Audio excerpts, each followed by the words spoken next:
Eu vou fazer algumas considerações sobre o livro de Eclesiastes ou O Pregador. Então, o título do livro em hebraico seria algo como Coelete, que significaria o pregador. Literalmente seria o que convoca uma assembleia, que vem da raiz Kaal, que significa assembleia ou congregação. Então, o título em português do livro, ele veio do grego, que é Eclesiastes. Do grego Eclesiastes, que significa literalmente o que convoca uma assembleia.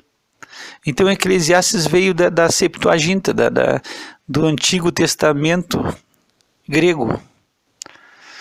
O livro, ele é chamado esse nome e tem aqui uma coisa interessante.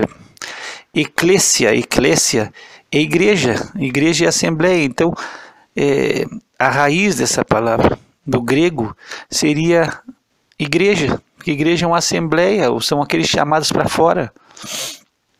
E aqui seria, então, Eclesiastes, literalmente do grego, aquele que convoca uma assembleia. A autoria do livro, ela é dada ao rei Salomão.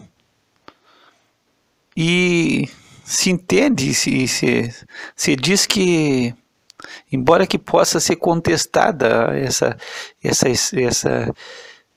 autoria, mas se diz que Salomão ele escreveu o livro de Eclesiastes num período da sua vida já de idade avançada.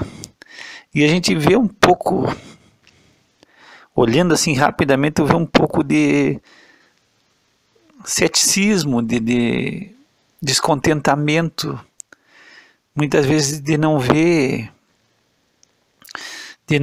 assim nada na vida e simplesmente usar muito a palavra vaidade, tudo é vaidade, tudo é vaidade.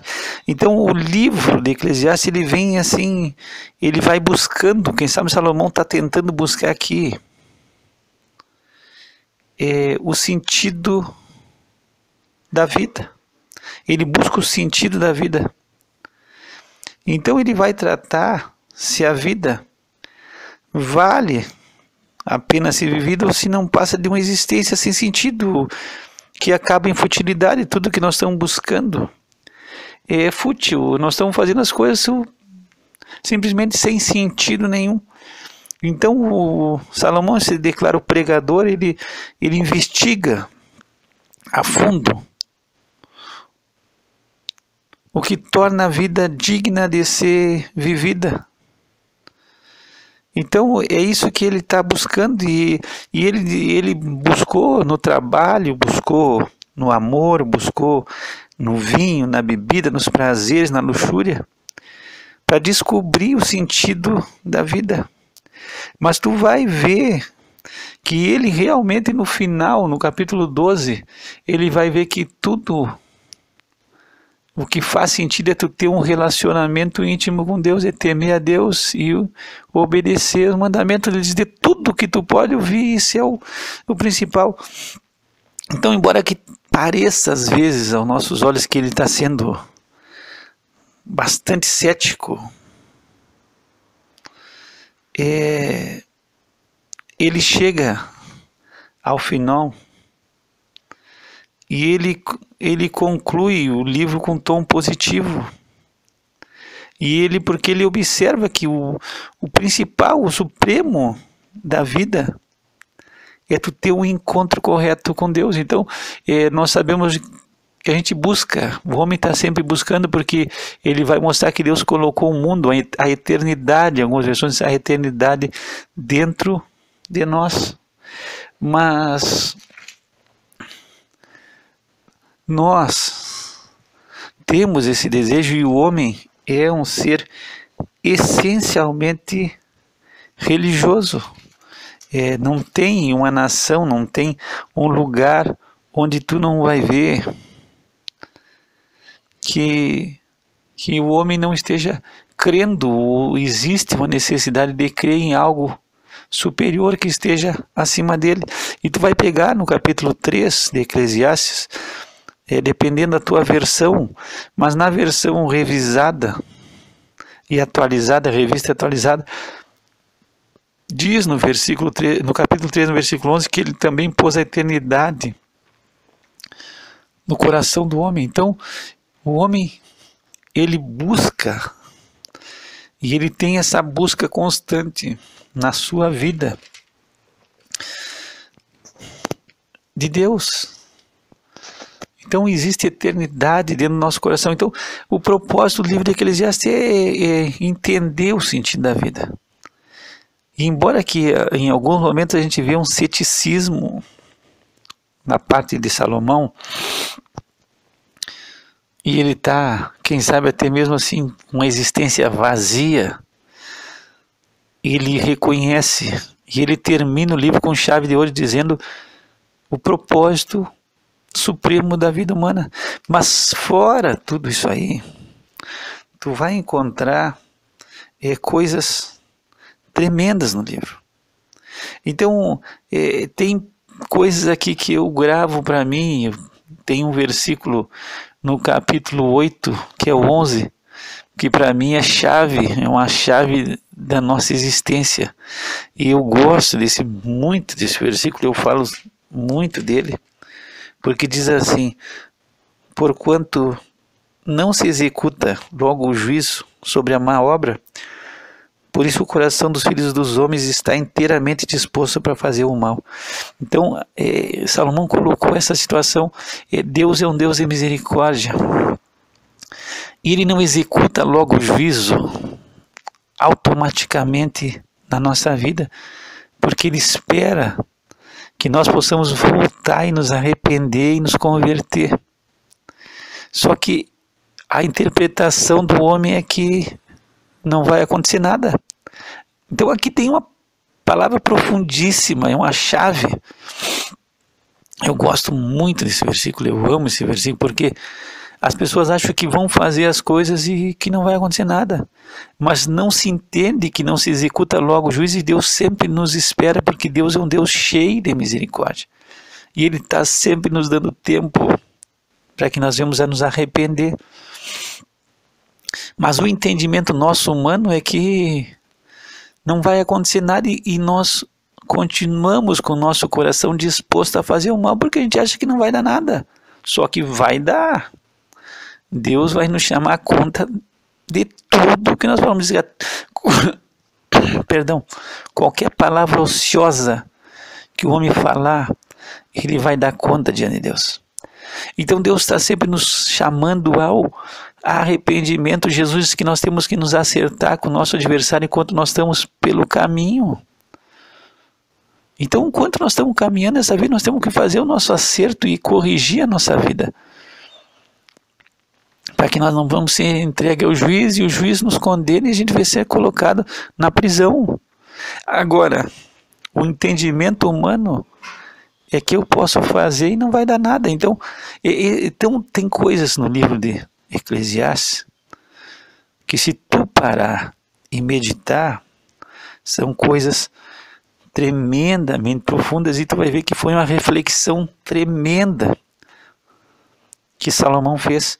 Quando ele fala em vaidade, ele fala em algo, um vapor, um sopro.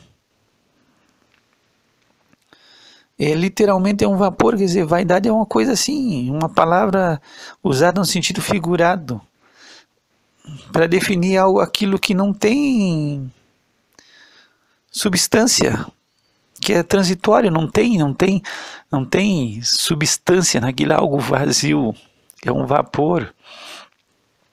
Muitas vezes na nossa vida nós estamos vivendo uma vida de futilidade. Então, uma vida totalmente sem sentido.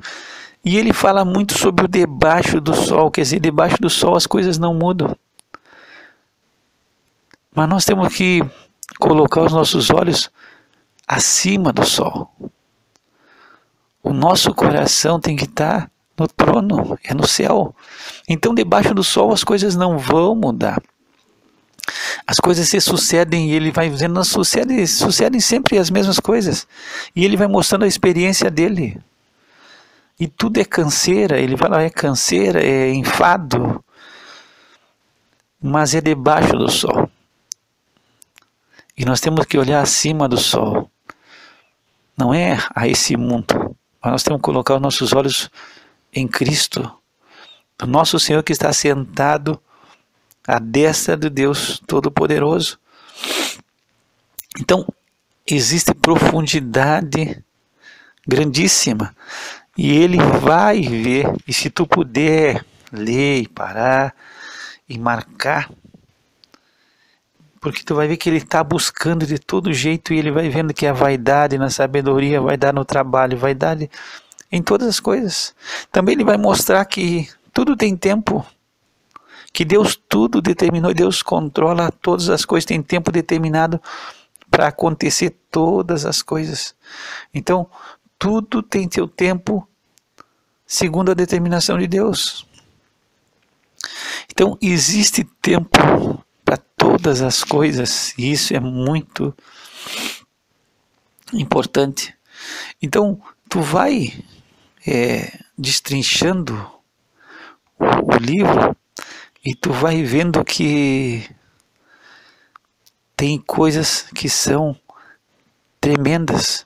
No capítulo 4 ele fala, no versículo 9, que é melhor serem dois do que um, e aí fala a importância do companheirismo, de se ter companheirismo, porque diz assim, dois tem melhor paga. O Senhor, quando ele criou o homem, ele disse, não é bom que o homem esteja só. Então o homem não foi criado para estar sozinho, o homem foi criado à semelhança de Deus para ter comunhão, para ter intimidade. Então ele diz assim, é melhor ser dois do que um, porque se um cair, o outro levanta. Agora, se tiver só caindo, quem é que vai levantar? Também, se dois dormirem juntos, eles se aquentam, mas um só, como é que ele vai se aquentar? E se alguém se levantar contra um, o outro socorre. Agora, o que nos acontece muitas vezes é que nesses relacionamentos ou nessas amizades, ou até mesmo dentro do matrimônio, quando um cai, o outro aproveita para pisar em cima. Então não existe essa comunhão, essa amizade, esse companheirismo. Então se um cai, o outro, em vez de levantar, derruba mais. Então ele fala coisas aqui no livro que são tremendamente importantes. Então são filosofias de vida. Então nós vamos ver a busca de Deus, a busca da fé, a vida vazia do homem. Então, quanto no mundo a gente vê a busca dos prazeres, a ambição, o trabalho, as riquezas, e Deus espera coisas diferentes de nós. Deus espera que a gente tenha valores espirituais, que a gente venha a se colocar como servo, que nós venhamos aprender a servir e não a ser servido. Então, é filosofia para viver, são coisas, pensamentos profundos que o pregador, chamando a assembleia, ele vai ensinando. Também às vezes ele usa meu filho e diz que os professores, eles tratavam assim os seus alunos. Então ele está tentando nos ensinar coisas profundas, e muitas vezes as coisas são antagônicas. Quer dizer, antagônicas que eu estou dizendo são coisas contrárias ao que nós pensamos. Por que eu te digo isso aí? Porque no capítulo 7 ele diz que é melhor ir à casa onde há luto do que na casa onde há banquete. E aí tu vai raciocinar, ninguém gosta de ir onde tem luto, ninguém, por mais que ali todo mundo receba, é um momento em que todos estão fragilizados e todos reconhecem que nós não somos nada. Então existe um momento que nós que todo mundo é bem recebido, porque ninguém gosta de ir na casa onde é luto. Dificilmente alguém é mal recebido no funeral. Parece que no funeral, quanto mais gente chegar, melhor, para dividir aquela dor, aquele sofrimento. Então, quando o ser humano está passando essa situação de luto, todo aquele que se chega ali para dividir aquele sentimento é bem-vindo. E eles querem melhor esse lugar, porque ali você vê o fim de todos os homens. E aqui tem outra coisa importante. Você vê o fim porque ali não é, Salomão já, ali você vê o término de um capítulo, mas vai ter outro capítulo. Não, ele fala, é o fim. Ali está o fim de todos os homens. E cada um aplica no seu coração. Quem sabe no dia anterior aquele homem fez um monte de coisa, aquele homem tinha poder, tinha dinheiro, tinha riqueza, tinha o que quisesse, arrogância, sabedoria, nome. Mas ali a gente vê que ele não está levando nada. Então ali ele diz que a gente tem que ir para aplicar o nosso coração. Diz que o coração do sábio está no lugar onde há luto, mas o tolo, ele gosta da casa da alegria. Então aqui é interessante porque ele diz assim, é melhor ir na casa do banquete. Na casa do banquete a gente já não é tão bem recebido. Se tu vê ali um lugar na tua rua, estão fazendo uma festa, tu não tem como chegar, porque primeiro tu não foi convidado. Tu não está sendo convidado para chegar ali e compartilhar da alegria, embora que possa até tu chegar e o pessoal te receber. Mas a alegria, muitas vezes, ela é guardada para poucos. E não, muitas vezes não se... A gente até se sente constrangido de chegar numa festa que a gente não foi convidado, vai chegar ali todo mundo feliz e nem sabe. E muitas vezes para chegar tem que ter um pouco de cara de pau, assim, tem que ser meio insensível. E chegar de cara de pau para chegar ali, porque é festa. Agora, onde há luto a gente pode chegar tranquilo. Onde está sofrimento, onde tem dor, a gente pode chegar, porque sempre a gente vai ser bem recebido. Então ele fala essa palavra profundíssima, chegar no lugar onde há luto, ali é melhor ir. E aplicar que hoje nós estamos aqui, mas que a nossa vida é um vapor, é uma sombra, amanhã a gente não está mais. E aí você foi a nossa glória, você foi o nosso nome, você foi o nosso dinheiro, você foi tudo, e tu não leva nada. Então, são coisas que Salomão vai tratando, vai levando, ele vai ensinando e tentando descobrir como ter uma vida frutífera. E aí ele vai chegar no capítulo 11, ele diz que o jovem pode fazer o que ele quiser, pode se alegrar, pode festejar, mas é uma coisa que ele está sempre fazendo: de tudo que tu fizer, Deus vai te pedir conta. E aí no 12 ele diz que temos que nos lembrar, no versículo, lembrar de Deus. E quando? Nos dias da mocidade. Então nós temos duas coisas aqui. Primeiro, qual a lembrança correta? A lembrança correta é Deus. E qual é o tempo correto? É na mocidade, não fazer loucura, mas colocar Deus nesse período na nossa vida. Porque vai chegar os maus dias e nós vamos chegar o dia que nós não temos contentamento. Aí no capítulo 12, quando ele fala aqui a partir do 12, se tu vai analisar, ele está falando sobre a vida do homem. Quando se escurecer o sol e não tiver mais luz e vem as nuvens depois da chuva, quando tremerem os guardas na casa, quer dizer, vão cessar os moedores. Aqui é quando os olhos vão se escurecendo, tu já não tem uma boa visão, teus dentes já estão mais para lá do que para cá, tem que dar uma firmada na carretilha dos dentes, que os dentes estão já se terminando. As tuas pernas já estão fraquejando já. E aí ele vai dizendo que as portas da rua se fecham pelo baixo ruído da moedora.